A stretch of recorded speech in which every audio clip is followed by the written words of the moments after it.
Hi, everyone, and welcome back to a Criminally Basic podcast. My name is Megan. And I'm Hannah. And just a warning before we start, this case is intense. As I was looking for a Ooh. case to cover, I was originally trying to look for an unsolved case, as I do.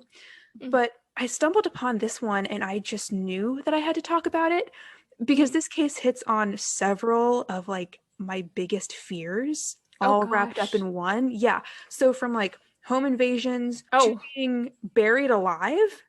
Ooh. So even though it has been solved, it was one of those cases where I'm like, I need to talk about this with someone.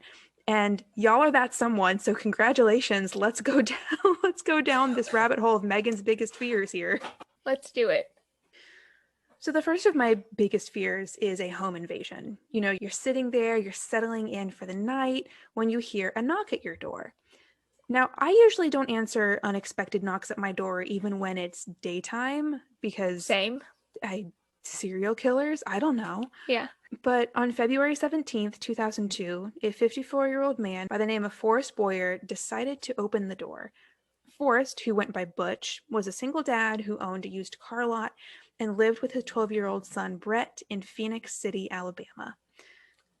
Now, Butch wasn't expecting anyone around 10 p.m. when he heard the knock at his door, but he answered it anyways. They lived in a relatively safe neighborhood. He was a good guy with a good business.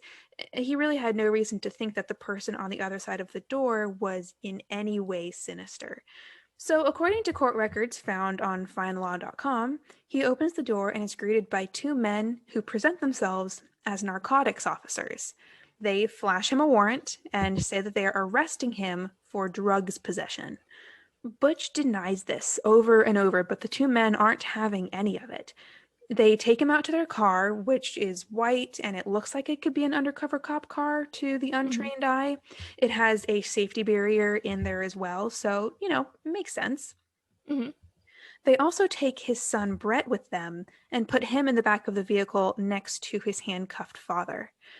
Now, at this point, I think there are some alarm bells going off for some of us because in a situation like this where there are drugs in a home with a child, that child is not taken along with the parent. There'd be, CPS involved. The kid would at the very least be transported separately from the parent, at least in Yeah. my research and what I know about these kinds of situations. So the fact that they took Brett with the father in the back of the same cop car kind of makes me think that something isn't right here. Also, when raids and stuff happen, there's usually more than two cops.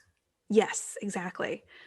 So we all have that something's not right here feeling once the kid gets in the back of the car with the dad. Mm-hmm. But Butch got that something's not right here feeling when they passed the police station and just kept driving into the night. Now, there are some conflicting reports as to when 12-year-old Brett was handcuffed, but at some point he was.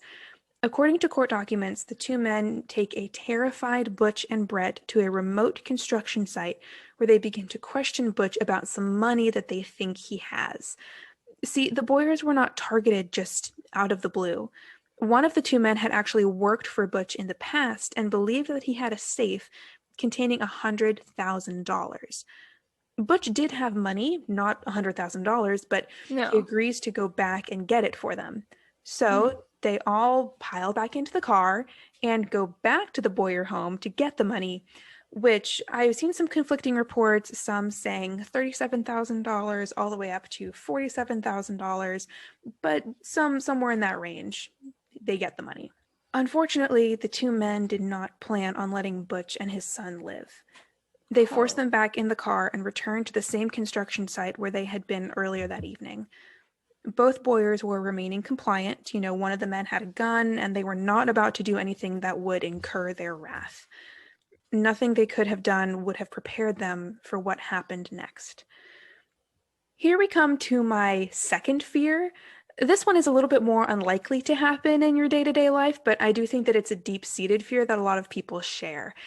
When the four make it back to the construction site, they come to a pre-dug 18-inch hole. Butch is taken out of the car first, and his throat is slit by one of the men. Mm. He then hears 3 gunshots behind him, and his throat is cut again. Oh. Oh, Megan. Oh. Yeah, I told you this one was rough. Yeah, no, no. Butch and Brett are both thrown into the grave and buried. But Butch isn't dead.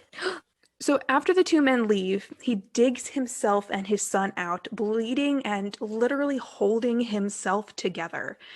At this point, he can see that his son is gone, but that does not stop him from leaving and trying to find help. According to an article by Elliot Miner from CBS News, Butch manages to walk a quarter of a mile to a road where he's able to flag down a passing vehicle. The man in the vehicle calls 911 and officers just descend on the scene. So I want to take a second to talk about this moment. Can you imagine just driving along and seeing a man emerge from the woods covered in blood? At this point, he's literally like holding his neck closed. No. Oh, that's horrifying. That's what horror movies are made out of, Megan. It absolutely is. And thankfully, his cuts were not deep enough to slash like his vocal cords or any arteries. But that is Yeah. just terrifying. Still. And so badass of him to like fight through that. I mean, I'm whining if I get a paper cut, let alone walking a quarter mile with your throat slit. I mean, you have to think at that point, that's just all adrenaline. Once police get there, Butch's only concern is getting them to find his son, who he had to leave back at the construction site. He actually at first doesn't even want to receive medical care until they find him, and even on the dash cam footage, you can hear him arguing with first responders, but they end up convincing him to submit to medical treatment by saying that he has to live so that he can help catch the men who did this to him and his son. And he was able to ID one of the men. 22-year-old Jimmy Lee Brooks Jr., whose parents had previously worked for Butch, was one of the men who was involved in this. Butch was also able to describe the vehicle and said that the two men had his house keys. So the police set up detectives outside of the Bowyer home, and sure enough, that same vehicle drove past not 30 minutes later. Oh, that's lucky. And stupid. Like, how dumb do you have to be? Pretty dumb. Yeah, super dumb. But this time, there was only one man in the car, 43-year-old Michael Carruth, a bail bondsman who denied being involved with the crime at all. Are you serious? I am serious, but I mean, hey, he can deny it all he wants because Butch was alive and ready to ID him. So Mike gets brought into the police station, and even though he won't admit to anything, he does offer to give up some information on some of the local drug dealers to try to kind of have some sort of bargaining power with police. And it's really funny to actually watch the interrogation footage because he's denying being involved at all with this crime, but he's also trying to say, I have information, and if you lessen my charges, I'll give you this information. So he's trying to play like both sides of this situation here, and it just makes him sound ridiculous. You can't argue both sides. Pick one or the other. Don't do both. Yeah, and I mean, there's even a point where he's basically saying, like, I'll let you charge me with this thing, but I have this information and I won't give it to you unless you, like, do these things for me or unless you, like, lessen my charges. And it's so dumb because he thinks, and you can tell in this footage, he thinks he's being so smart. Even if you know just a tiny bit about the law, some people get this major like, I'm better than you, I can outsmart you. That is exactly his demeanor in this whole thing. It's hilarious. I suggest people go watch it because even though he has just committed a horrible, horrible crime, you know that justice is served in the end, and so it's just funny to watch him flounder.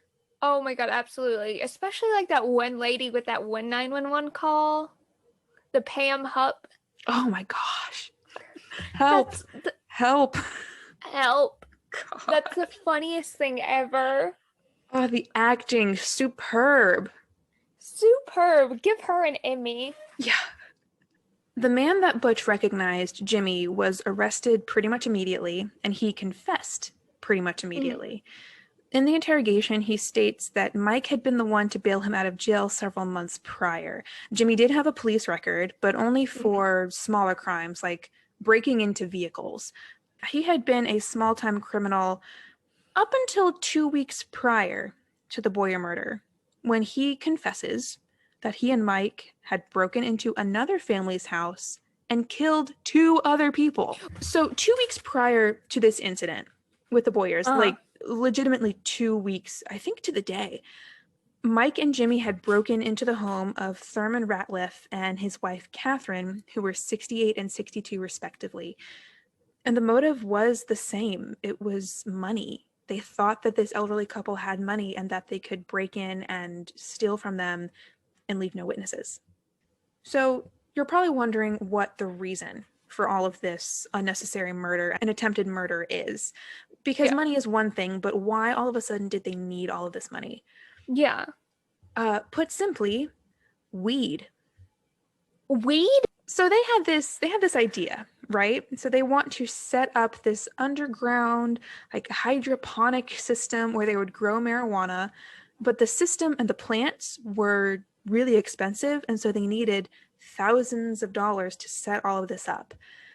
So apparently, to them, three people's lives and an attempted fourth were worth it to get their illegal pot business up and running. Mike and Jimmy both received the death sentence for the murders, robberies, and kidnapping. However, no sentence can bring back the elderly couple enjoying retirement and the 12-year-old child who never got to live his life. Butch is still living in Alabama, and as of 2016 was still periodically visiting Glenwood School where his son attended 6th grade. They've dedicated the gym to Brett, and a plaque still hangs outside the 6th grade hallway in memory of the boy who never got the chance to grow up. Thank you all for listening to A Criminally Basic Podcast. If you'd like to learn more, check us out at A Criminally Basic Podcast on Instagram, YouTube, and Twitter. And check out our sources as well as photos on our website, www.acriminallybasicpodcast.podbean.com. Thank you all for listening, and we'll see you next week.